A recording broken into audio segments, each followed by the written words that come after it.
Assalamualaikum warahmatullahi wabarakatuh. Hari ini saya pengen ngajak teman-teman semuanya merenungkan kisah cintanya putri Rasulullah SAW yang bernama Zainab bintu Rasulillah.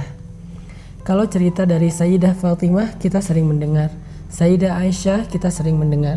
Tapi bagaimana dengan kisah Sayyidah Zainab bintu Rasulillah? Zainab anaknya Rasulullah SAW. Ada sebuah kisah cinta Zainab yang sangat inspiratif dan mudah-mudahan menjadi penyemangat buat para jomblo fisabilillah dan yang udah menikah juga untuk bisa meniru ketulusan dari cinta Zainab dalam kehidupan beliau. Satu hari seorang laki-laki yang bernama Abul As datang ke rumah Rasulullah SAW untuk melamar Zainab. Dia mengatakan, "Wahai Muhammad, saya ingin melamar putri engkau yang bernama Zainab." Kemudian Nabi mengatakan, "Saya tidak akan menikahkan dia sebelum saya bertanya pendapatnya." Lalu Nabi bertanya pendapat Zainab, "Wahai Zainab, engkau kenal Abul As?" Zainab kemudian diam. "Dia melamar engkau, wahai Zainab. Apa pendapatmu? Jika engkau setuju, maka aku akan nikahkan engkau dengan Abul As." Waktu itu Nabi belum mendapatkan wahyu, artinya belum menjadi Nabi.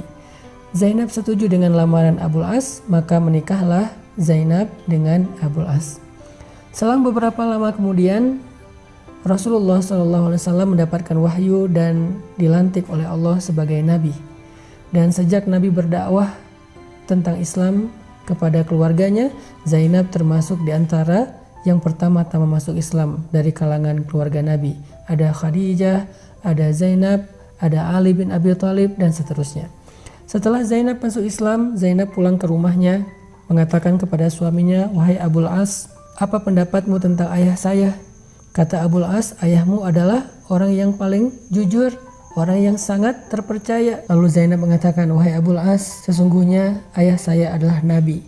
Dia mengajarkan kebenaran tentang agama, bahwa tidak ada Tuhan selain Allah dan dia adalah utusan Allah." Abul As kaget. "Apa yang kau katakan, wahai Zainab?" "Wahai Abul As, apa yang disampaikan ayah saya adalah kebenaran, dan saya pun telah meyakini kebenaran itu bersama ibu saya Khadijah. Jika engkau berkenan, marilah ikut dengan saya. Kita sama-sama belajar tentang kebenaran ini untuk mengikuti Rasulullah SAW." Kemudian Abul As mengatakan, "Saya tidak ada urusan dengan omong kosong ini. Sesungguhnya saya tidak suka kepada orang yang telah mencela nenek moyang kita, mencela sesembahan kita, dan membuat kekacauan di tengah-tengah kaum kita." Akhirnya Abul As membiarkan Zainab dengan agamanya, sedangkan Abul As sendiri tidak mau memeluk Islam. Zainab terus berusaha untuk memahamkan suaminya tentang kebenaran Islam, walaupun Allah mentakdirkan belum memberinya hidayah. Sampai akhirnya turunlah perintah kepada Nabi untuk berhijrah.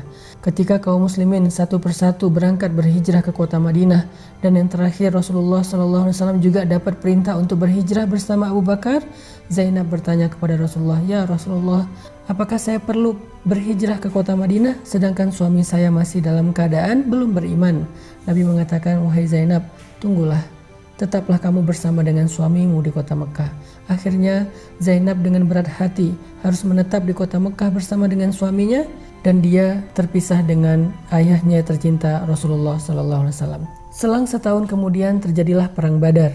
Dalam peperangan itu Abul As keluar bersama dengan pasukan kaum musyrikin untuk memerangi Nabi SAW. Makanya perang Badar itu termasuk perang yang paling berat bagi kaum muslimin.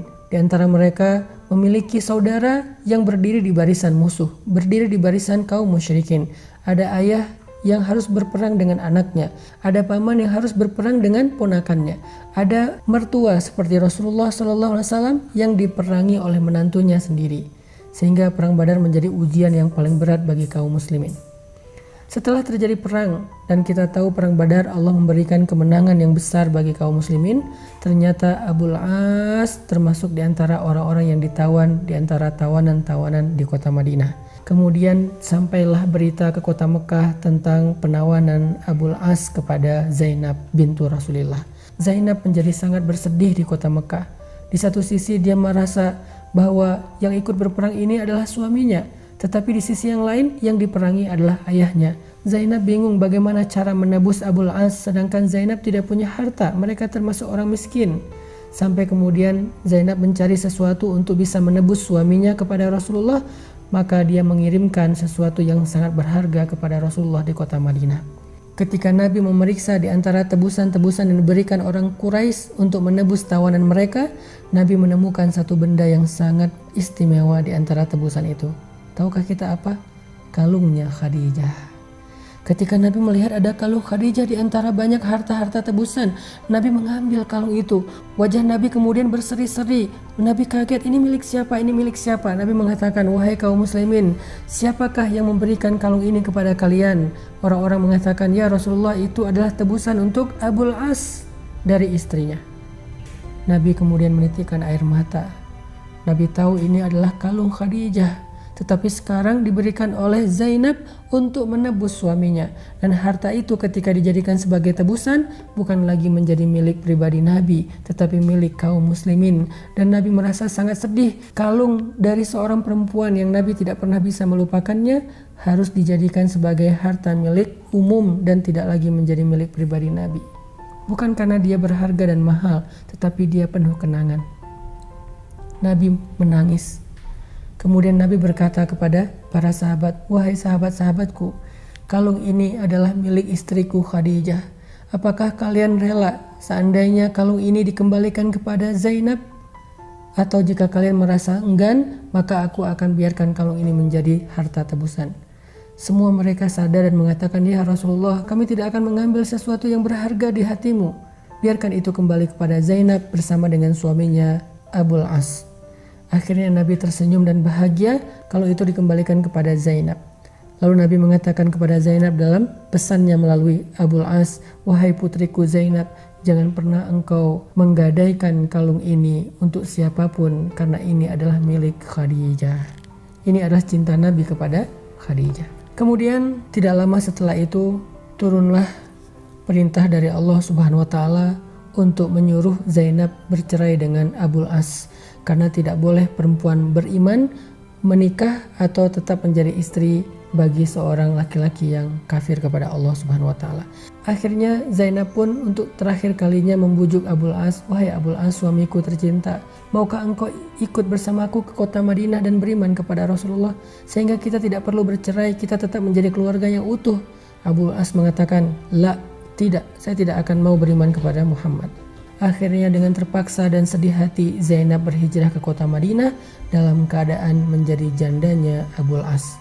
Sampai di kota Madinah, Zainab dilamar oleh banyak laki-laki selama 6 tahun berturut-turut. Satu persatu datang ke rumah Nabi melamar Zainab karena mereka tahu keistimewaan dari putri Rasulullah. Semua mereka ingin menjadi menantunya Rasul, tetapi semua lamaran itu ditolak oleh Zainab. Kenapa?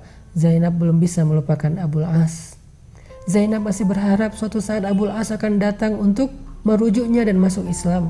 Sampai suatu hari Abul As bersama rombongannya berangkat ke Syam untuk berdagang. Pulang dari perdagangan terjadi peperangan antara Abul As dengan kaum muslimin di dekat kota Madinah. Peperangan kecil. Tetapi waktu itu Abul As kalah dan dia lari ke kota Madinah mencari perlindungan kepada Zainab.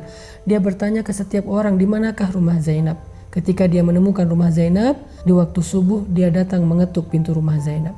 Ketika Zainab membuka pintu rumahnya, dia melihat Abul As, mantan suaminya, ada di depan pintu rumahnya. Sehingga Zainab penasaran dan bertanya, wahai Abul As, apakah engkau ingin masuk Islam dan ingin merujuk aku? Kata Abul As, tidak wahai Zainab, aku meminta perlindungan kepadamu seandainya engkau masih menganggapku sepupu dan ayah dari anak-anakmu.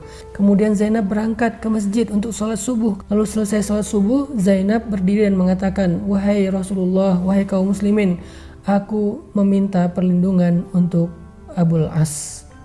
Nabi kemudian datang ke rumah Zainab, bertemu dengan Abul As, mengatakan, wahai Abul As, aku akan kembalikan kepadamu hartamu dan engkau adalah orang yang bebas. Ketika Abul As dibebaskan oleh Nabi SAW, barulah Abul As merasa tenang. Kemudian dia kembali ke Mekah. Setelah selesai urusannya di kota Mekah, dia kembali ke Madinah dan dia mengatakan, Asyhadu an la ilaha illallah wa anna Muhammadan Rasulullah.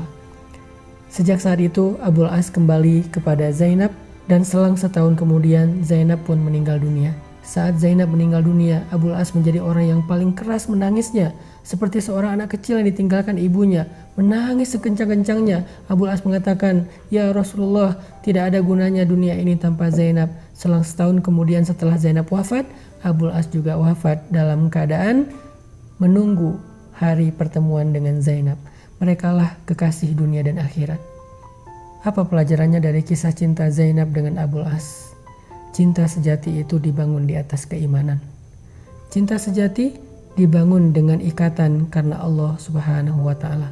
Mudah-mudahan kita bisa membangun cinta sejati dengan iman di jalan Allah Subhanahu wa Ta'ala, sehingga siapapun yang masih punya cinta yang bukan karena Allah dan tidak dibangun atas landasan agama Allah yang tidak halal, maka ayo kita jadikan cinta kita cinta yang diridhoi Allah, sehingga cinta itu mendekatkan kita kepada Allah dan cinta itu akan kekal dalam surga Allah Subhanahu wa Ta'ala. Barakallahu fiik.